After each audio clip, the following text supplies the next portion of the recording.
Zephyr stood at the heart of the resonant chamber, a vast sanctum where reality trembled at the weight of his presence. The walls, if they could be called that, shifted between states, flickering between endless script and liquid shadow, as if the very fabric of existence was being rewritten in real time. At the center of the chamber, suspended above a throne of smoldering embers, Sir Draken Luminous, the fiery tome of will, burned with unrelenting intensity. Its pages, forged from living flame, turned in slow, deliberate succession, each inscription a law of power, a declaration of sovereignty. The flickering runes burned not with heat, but with authority. Every word that appeared upon them was absolute. Zephyr, clad in robes woven from cascading night, regarded the tome with an expression of measured intrigue. His golden eyes, alight with untold calculations, reflected the shifting inferno before him. The war of creation is inevitable, Zephyr stated, his voice carrying the weight of a truth already decided. His fingers traced an unseen pattern in the air, and in response the chamber twisted, expanding into fractal horizons of untapped possibility. But the question remains, he continued, his tone sharp with curiosity.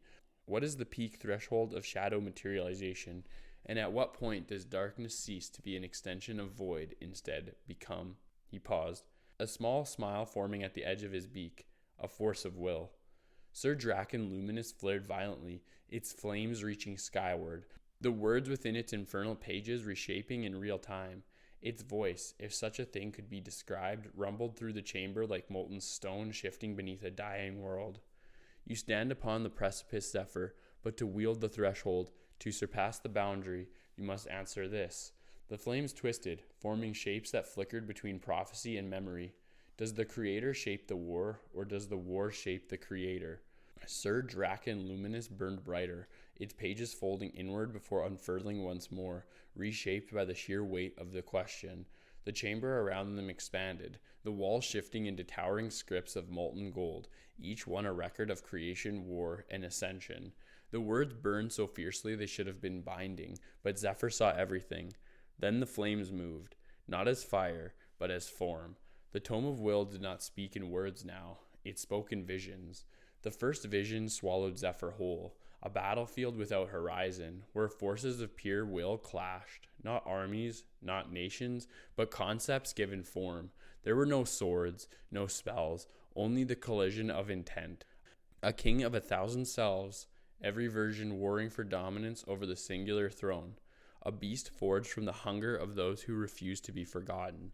A tower that grew endlessly, its peak forever just out of reach. An empire fueled by an ambition that could never be satisfied. Each warfront was a different philosophy, a different truth, a different version of existence trying to prove itself the only one. And standing at the center of it all, a figure of shifting shadows, draped in robes woven from cascading night. Himself. But not one of him, many. The homunculus, the variation, the shades of Zephyr that had learned, evolved, and strayed from his path. Some bore his face in recognition, others had become something else, distorted, perfected, divergent. Does the Creator shape the war, or does the war shape the Creator? The vision shattered. The second vision descended like a curtain of night. The battlefield was gone, the warring forces, the shifting selves, all silent. In their place stood one thing, a shape. At first it was nothing, a void, absence itself. Then it moved, not with chaotic, unpredictable nature of shadow, but with purpose. It did not flicker, it did not dissipate. It was not an extension of light's absence, it was willed into existence. A shadow that did not need light, a force that was not defined by what it lacked, but by what it was. Pure, undiluted will given form. Not a construct, not an illusion, not a servant, something more. The first true entity beyond Zephyr's control. And then it turned. It saw him. It acknowledged him. And in that moment, Zephyr understood.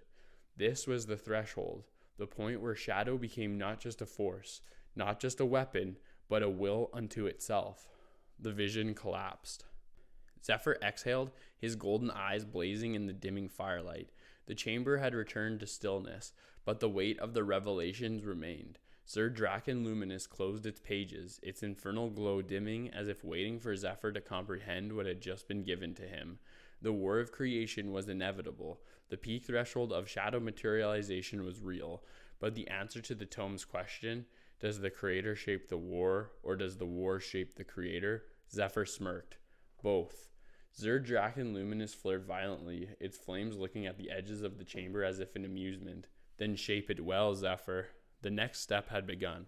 Zephyr stood at the heart of his war chamber, where the very walls pulsed with shadow-forged sigils, the air thick with the residual hum of reality being rewritten. Maps of shifting void, tethered by threads of light, floated in circular motion above a vast obsidian table, each one a representation of worlds yet to be conquered, battlegrounds yet to be shaped. Across from him, General Ebe, the zebra strategist, paced methodically, his striped cloak billowing with each calculated step. His cybernetic monocle flickered with layered projections, his hooves barely making a sound against the polished onyx floor. He was deep in thought. Zephyr, standing with one hand on the table, golden eyes unreadable, finally spoke. What of the birth of this army? His voice was sharp, a question and a command wrapped into one. Ebe stopped, looking up, ears flickering with restless calculation. He had already considered the answer. The world will collapse under the weight of our own materializations. A silence stretched between them, not hesitation, realization. The war was not just about creation anymore. It was about management, control, sustainability. Zephyr narrowed his gaze, fingers tapping lightly against the dark surface of the table. His homunculi were growing, expanding beyond him. With every replication, every refinement, their reach extended further, but if left unchecked, a cascade, an infinite recursion of shadows, until the fabric of existence itself buckled under their sheer weight. General Ebe continued, his tone level but firm. And if they are put on automation operation, what then? Zephyr considered. Automation meant relinquishing control. It meant allowing his army to decide without his will. And if they decided something other than what he intended, the war would not just shape the world, it would consume it. That could not happen. Zephyr turned, his cloak of void shifting with him, his golden eyes narrowing in sharp resolve. We need to guide this to perfection. Not chaos, not entropy, not just conquest. Refinement, precision. A war crafted not by chance, but by design. General Ebe gave a slow approving nod. His mind was already racing ahead, processing logistic pathways, strategic moves, and controlled expansion. This was the next challenge. Not just building the army, but wielding it with absolute mastery, and Zephyr would accept nothing less. General Ebe's hooves tapped rhythmically against the polished obsidian floor, his cybernetic monocle scanning thousands of projected outcomes in real time. The war chamber pulsed with shifting maps of conquest, battle formations, and the ever-growing legion of homunculi. Yet despite all the projections, all the calculations, the zebra strategist's gaze remained locked on Zephyr. Then, Zephyr, what is our true intention? The question hung in the air, not as doubt, but as necessity. Before Zephyr could answer, the chamber shuddered. A blur of motion shot through the doorway, and in an instant, the first of his creations had arrived. Ava, the first homunculus, the original shadow-given will. She landed in a crouch, her small yellow form bouncing in place excitedly. The energy radiating from her was different. Not merely an extension of his power, but a force, learning, adapting, and evolving. Her golden eyes burned with curiosity, excitement, and anticipation. You're talking about me, aren't you? Zephyr smirked. He stepped forward, his cloak rippling like liquid night, and extended a hand toward the endless war map spiraling above them. The flickering sigils cast long shadows over the chamber as he finally spoke. Not just you, Ava. All of you. All of us. The maps shifted, battlefields transforming into constructed realities, vast metaphysical warfronts stretching into infinity. We are not here to fight for power, Zephyr continued, his voice calm, controlled, unshakable. We are here to prove that power is ours to define. Ava's expression twisted into a knowing grin. Ebe remained unreadable, but his monocle pulsed, absorbing the scale of the vision unfolding before him. Zephyr extended both arms outward, the entire chamber responding, the maps, the sigils, the very walls bending to his will. No more boundaries, no more limitations. We'll craft the next era, one where only those with will shall stand. The room hummed with raw potential. Ava laughed sharp and triumphant. That's some world domination energy right there. Zephyr's smile deepened. It is not domination, Ava. It is evolution.